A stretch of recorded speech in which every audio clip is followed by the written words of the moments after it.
Hi, Katie. I'm Rachel. Thanks for coming in today. Thank you. So, why don't you start by telling me a little bit about what made you want to come in? Well, I'm going through a divorce right now. My husband of 4 years and 11 months was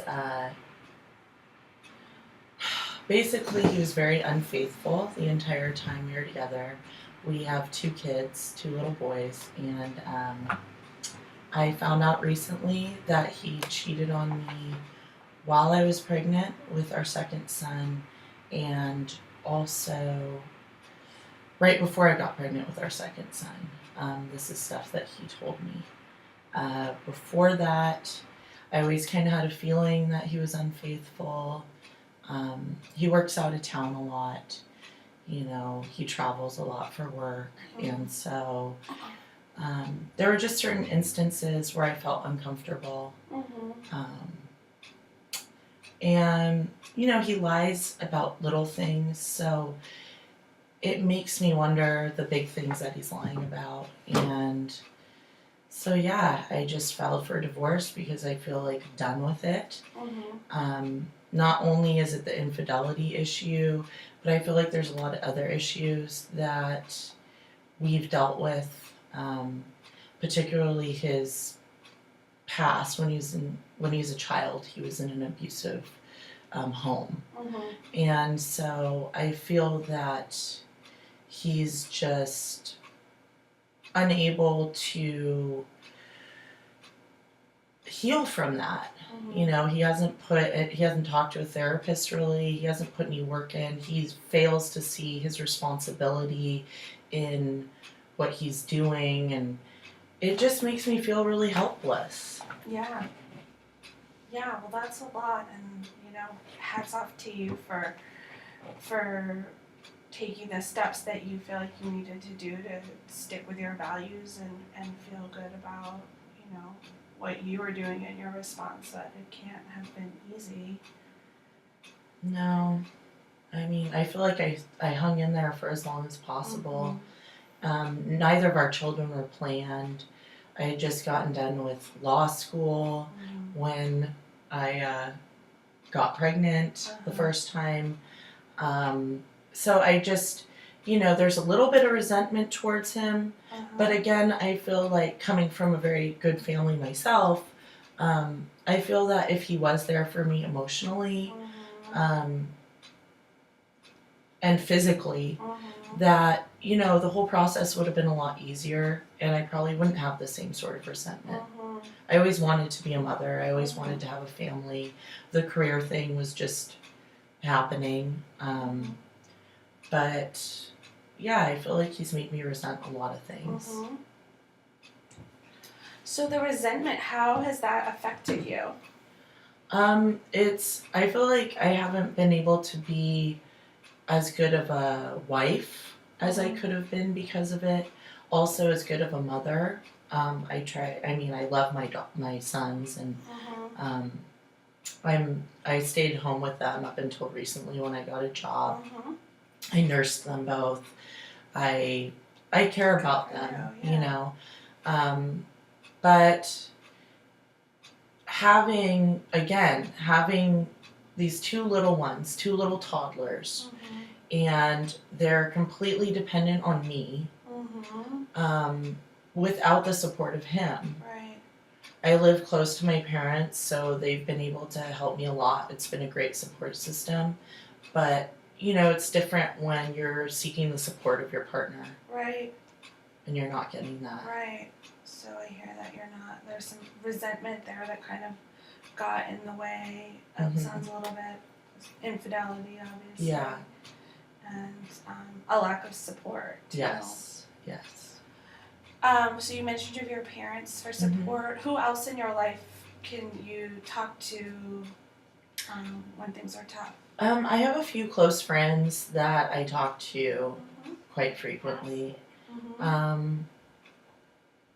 So they're, it's really great. I do feel that with my parents, even though I can talk to them about almost anything, it's a little difficult because there's obviously certain issues that I don't want to disclose with them completely. You want to just keep your because of the boundaries.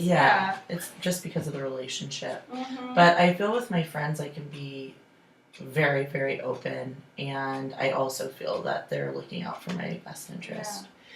One unfortunate thing about my husband and I separating is that I feel like I've lost a lot of other friends. Mm-hmm. But I don't feel that. I feel like they were kind of fair weather friends, anyways. Right. And the people that are there for me are really there for me. Right. And I feel confident about that. Good. Yeah. Good. Hold on, I'm worried this thing went off. Do you think it did?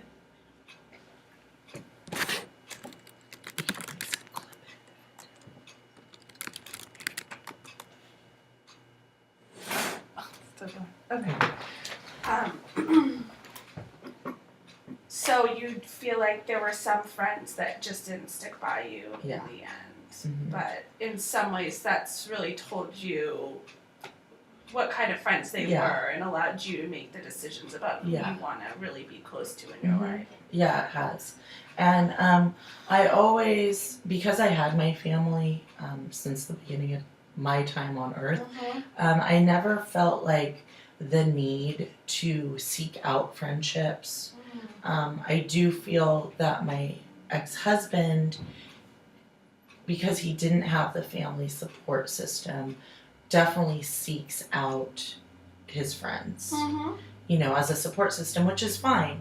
However, in doing so, he has slandered my name. I don't think that, well, I'd like to think that people don't believe him because they were there when he was being unfaithful to me. They've seen him in action, so to speak.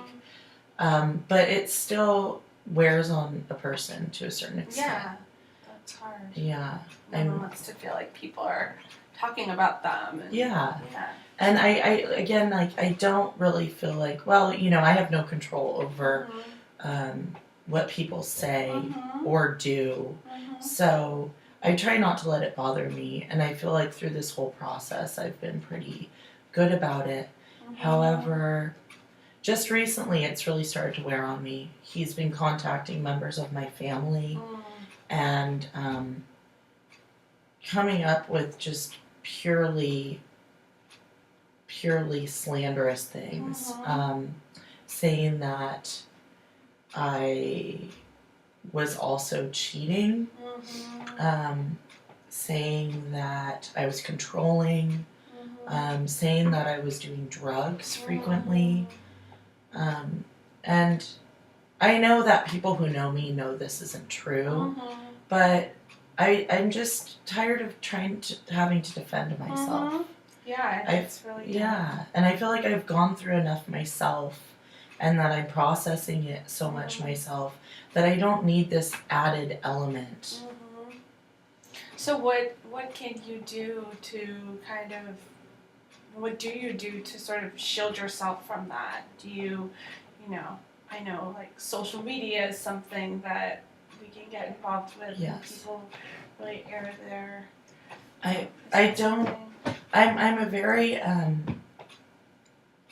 I'm a very private person to a certain extent, and I don't like to feed into things that are not true.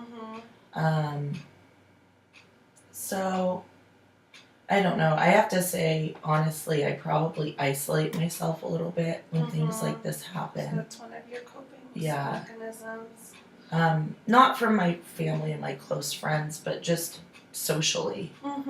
You know, for instance, I deactivated my Facebook account.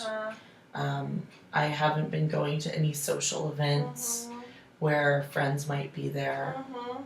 And you know, with all coping mechanisms, it serves us in some way.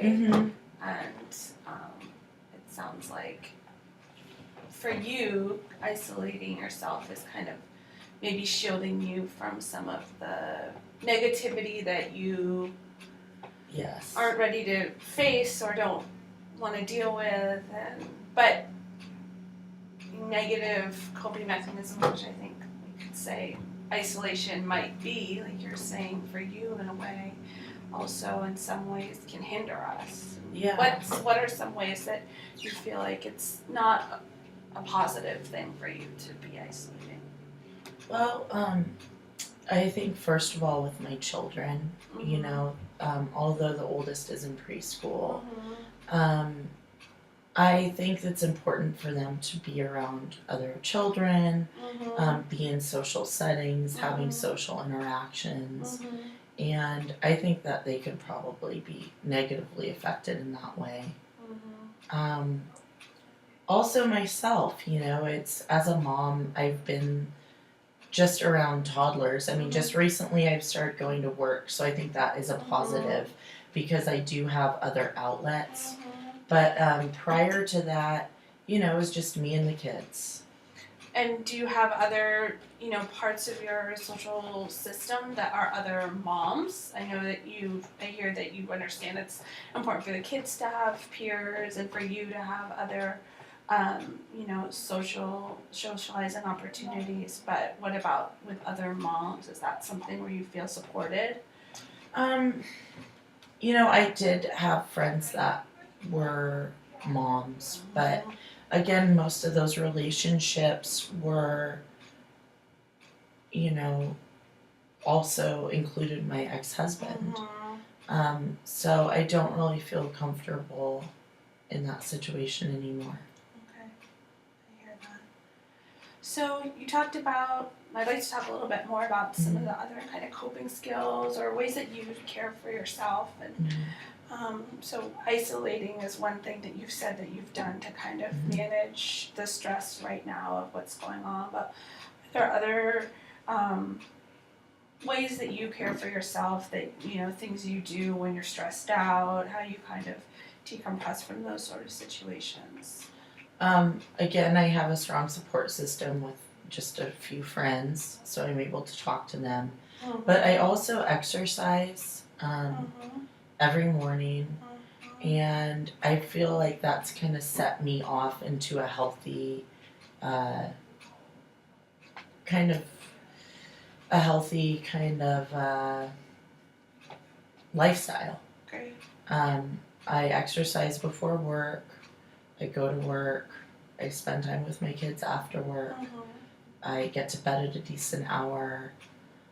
So I feel like in a lot of ways there are positive things happening. Yeah, it sounds like you're really creating a healthy lifestyle for yourself, and you know, some of the social components may be missing, but you're kind of really taking this time to work on yourself, which is a great opportunity for some kind of rebuilding and reassessments of what you want. And good. So what would you say right now for you? You've been through so much, and you know it's still kind of happening. But what are some of the priority areas that you'd like to kind of work on? You know, from how can I help you here? I think it's just nice having somebody to talk to, other than my close friends and family. Although I know that they're completely supportive, it's there's still some sort of a partisan, a judgment, if you will, and opinions that they try to get across. Right. I think one of the major issues is just, you know, how I'm dealing with the divorce with the children. I know it's important for the children to have a relationship with their biological father. So I've really been facilitating that. Good for you. But in a lot of ways, you know, it's difficult because I don't get along with my husband. None of my friends or family like my husband because of what he has done. Some pretty terrible things, just, you know, emotionally. Yeah. So I think that's difficult, is just trying to portray to them what's the most important thing that I'm trying to focus on right now. And so, you know, having somebody to talk to like you, it's just nice not to have that judgment. Right, and even if you feel the same way, it's hard to stay positive when people around you, even though it's in your, it's out of a care for you and out of maybe their desire to let you know that they're on your side, to hear, a lot of negative comments when you're still having to, Yes. despite all this, try and facilitate, like you said, a positive relationship for your children with their father. And I also, what you said there just made me think, I feel that I look at my husband now and he just, disgusts me. But, it makes me feel, when I hear these things sometimes, negative things about him, it makes me look at myself and feel that, like, I made the wrong decision. I created this life based on my decisions and my choices. I chose him to have a family with, to be married to have children with. And so I can't help but feel that sometimes it's a personal attack on me. And I know that my friends and family don't mean it that way, but it's the way that I interpret it. Yeah, that's really insightful. And I can see how you would feel that way. So let's take that as an example for a second. Is that something that you feel like you would feel comfortable sharing with your friends and family? The next time someone said something negative about your ex, is there a way that you could share that perspective with them and see if that changes some of their approach or their behavior? Because like you said, it sounds like they're really coming from a good place. Yeah, I think that's a good point. I haven't really thought about that. I know that if I said that they would, take that into consideration, But yeah, I just haven't, I didn't even really realize it until now. Good. So it sounds like going forward, if we were to kind of summarize what your next steps would be if you decide that you'd like to come back and talk some more. I really hear that for you, you feel confident about the decision that you made to proceed with a divorce, and the understanding that you would like to facilitate a really positive relationship for your children with their father. But there's still a lot of unresolved feelings. There are some feelings of resentment towards him, some feelings of judgment, even if it's coming from a good place, from other people, and questioning, yourself a little bit maybe about, how you got to this place that you're in, and that maybe some support and ideas about how to really stay positive in the facilitation of that relationship with your children, even though you're not feeling so positive and great about him right now, are things that you'd want to work on. And I would definitely, as kind of a assignment, maybe if you will, sort of challenge you to maybe take the opportunity, if it arises, to have a conversation with friends and a family when, topics maybe go to sort of bashing or, negativity about your ex. So just kind of share with them, that you understand where they're coming from, but that you also are getting a message there in a way that's negative about you, and that, it sounds like you know that that's not what they are hoping for. Good. Well, thanks so much for coming in. Yeah, thank you for listening See to you me. next week. Okay.